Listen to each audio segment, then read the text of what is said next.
Hey friends, this is Angela from We Are Family Homeschoolers, mom of 8, homeschooling 7, and today I wanted to make a quick video about this unit study I found called Creepy Crawlies. It's by Gather Round Homeschool, and it's a way to teach all your children together. I believe it covers 9 subjects in total, and then you just add math. So I'm going to walk you through what the teacher's guide looks like, and the pre-reader workbook and the early reader workbook, and I'll show you how to get resources off the internet and see if this is something that might interest you. If you hear any noise in the background, it's just my German Shepherd Daisy going to town on this chew toy. Huh, Daisy? You making noise? Okay, so this is what the teacher guide looks like. I bought the digital package, so I have my own personal downloads of the teacher's guide and every level of the student workbooks. They have pre-reader, early reader, early elementary, upper elementary, middle school, and even high school level workbooks. So you can truly get your whole family in on this. Again, it's by gatherroundhomeschool.com. There is a QR code here to download an app on your cell phone, and there you have access to videos for all your lessons, to book lists, to lesson planners and supply lists, and all kinds of goodies. So here's a note from the author Rebecca Spooner talking about who she is, what the curriculum is. These are the workbook levels approximately. I place my children by skill level, not necessarily by age. It is a Charlotte Mason inspired curriculum. See if I can get this page to turn here. Okay.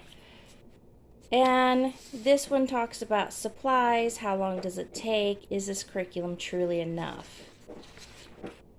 All right, and we get into it. This is the table of contents. Intro to bugs, bugs in the vegetable garden, bugs in the flower garden, bugs in the trees, bugs in the orchard, bugs in the boreal forest, bugs in the field, bugs under rocks, bugs in the house part 1 and part 2, bugs in the pantry, bugs in bodies, bugs in the dark, bugs on the pond, bugs in damp places, bugs in the tropical rainforest, bugs in the rock, bugs in the desert, bugs underground, and bugs everywhere. Hey guys, so the part of the video where I actually walked you through a lesson somehow disappeared, so I'm going to film it again, and I actually have my papers in my teacher binder now and in my page protectors. So this is how it's going to read. Lesson 1 is going to start out with a little prayer, and this is Introduction to Bugs, and your vocabulary words are in bold.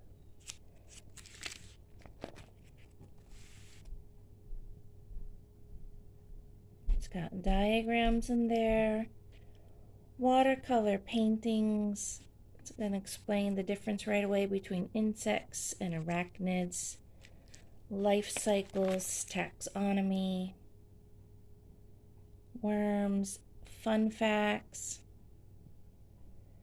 And here is the end of the lesson. And it tells you what vocabulary you will have covered. Tells the students it's time to get into their notebooking journals. And there's a checklist for you.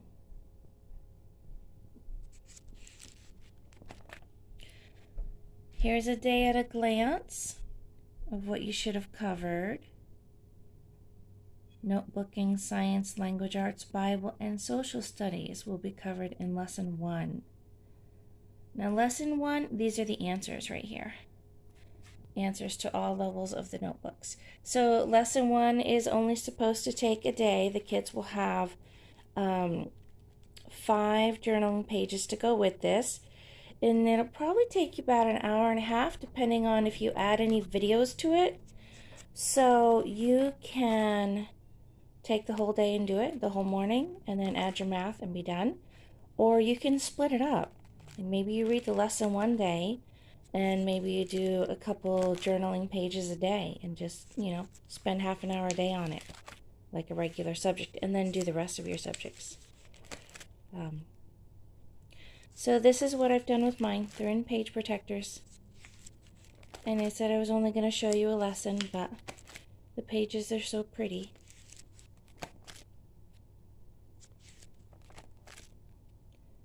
And that's what it looks like.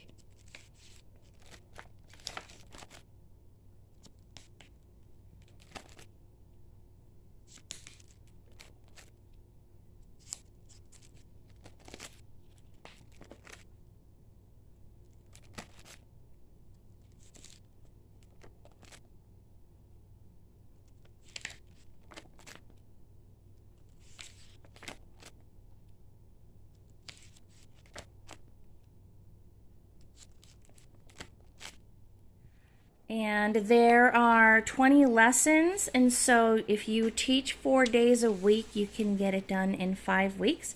These are meant to do multiple units per year. I'm not exactly sure how many, but we're just trying out one, and we're going to add it into our other curriculum and see how it goes. So here is a sample of the early reader workbook, and this is going to be for my 8 and 9-year-olds who are a little late to the reading game, but I've seen the spelling words in here and I think they're a little challenging. So and also, just by printing out a couple weeks at a time, should sometime during the middle of the year your child really progress in reading, you can just go to your digital files and print out the following lessons in an upper level workbook. So they start out with week 1 seat work. There's copy work, Bible verse, spelling word focus, calendar work, something to explore, nature study, grow in my character, I'm working on, and then they pick what they're working on, and a checklist. Did you do your calendar work, your prayer? Did you drink water, clean your room, practice your spelling words, do your recitation, exercise, do your chores, your student notebook? I thought that was cool. And so this is what it looks like. Here's the copy work. Lord, please help me to be something today. Your calendar work, and a spot to do your nature journaling. So you will get these 2 pages at the beginning of every week. And it'll be, I'm not sure if they're the same or a little bit different. Okay, and this is lesson 1, notebooking. So this one is on science, again, for the early reader. So you're going to label the parts of an insect. Draw, write, or dictate one difference between an arachnid and an insect. Label the parts of an arachnid. These labels are actually in the back of the student book, and they will cut them out. And then they're going to start a bug jar. So choose one of the fascinating bug facts from the appendix to copy or write your own, and then place it in your bug jar. The blank bug jar strips can be found in the appendix. Once you have a jar full of facts, you can choose a way to use them for review and test your Creepy Crawlie knowledge. So I think the kids will have fun with that. All right, second page, still working on science. And we're working on classification here.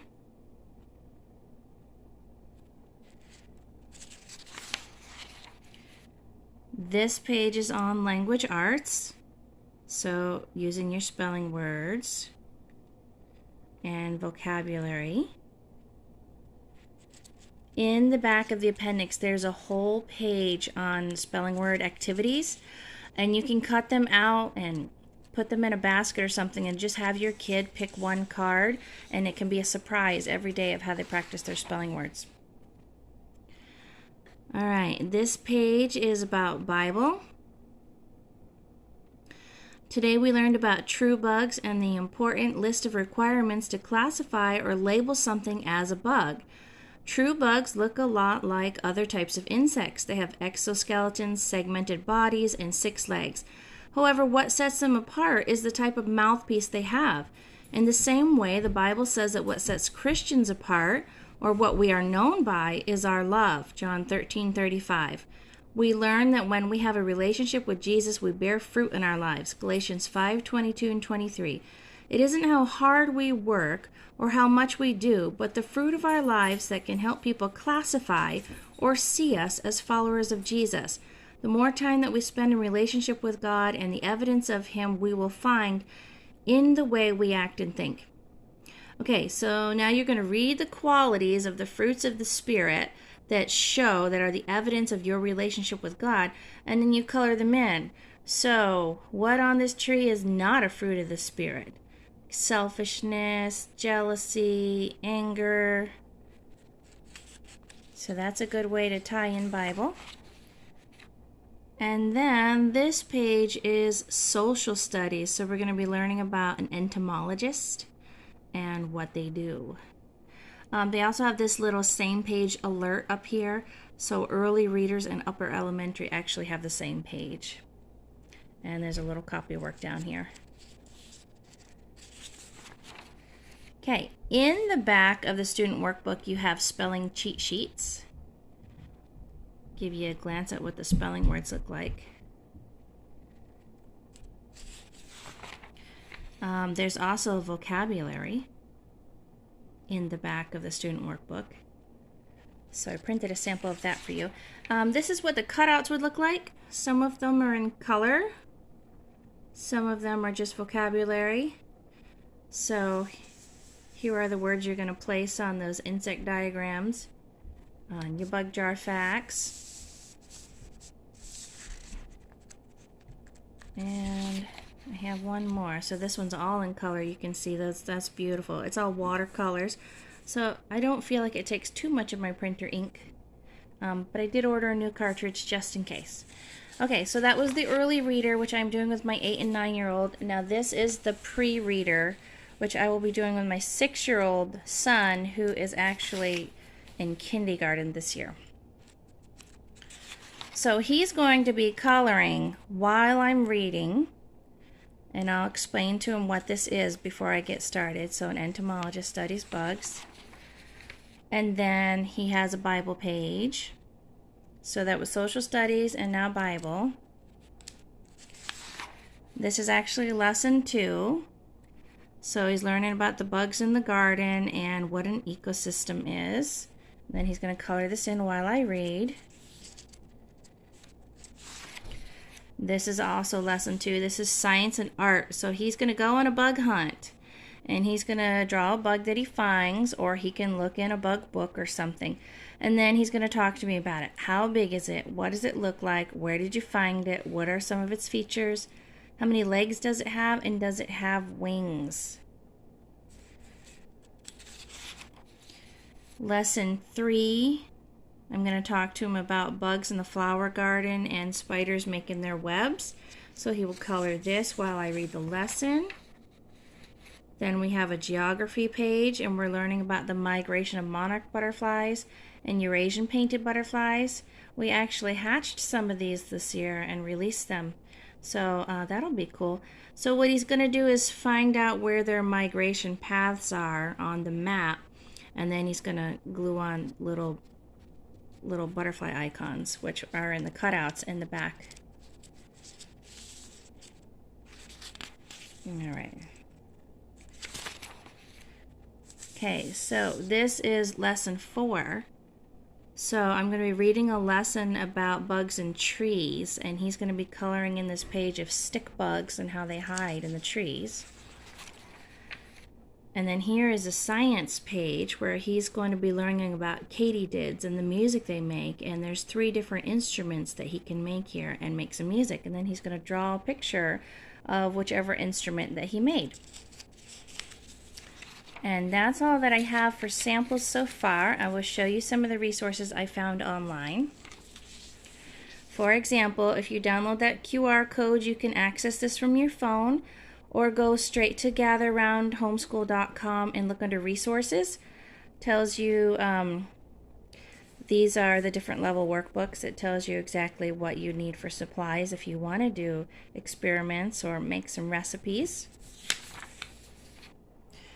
Then there's also a lesson planner which I'm going to use to probably write down if I want to get any books out of the library or order them offline, or if there are any particular movies we want to watch or YouTube videos we want to pull up. I'll just write them down in here.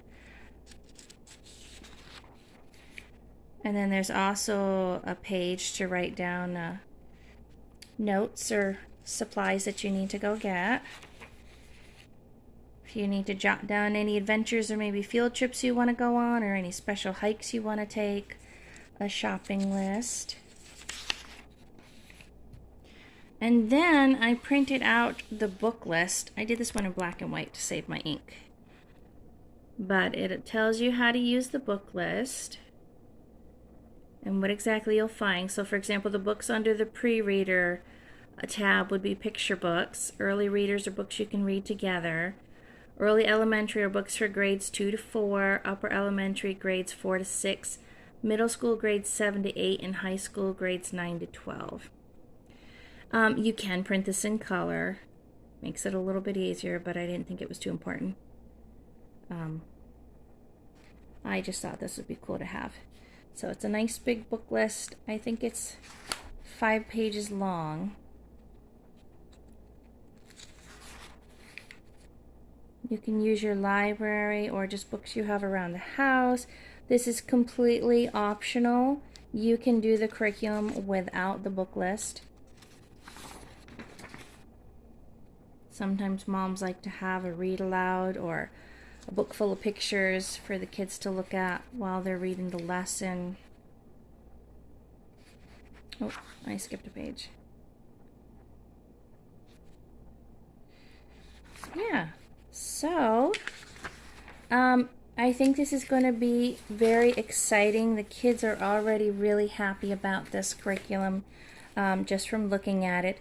So the plan is to fit this in with our other school curriculum that we already have for the year. We already have language arts and math and science and social studies.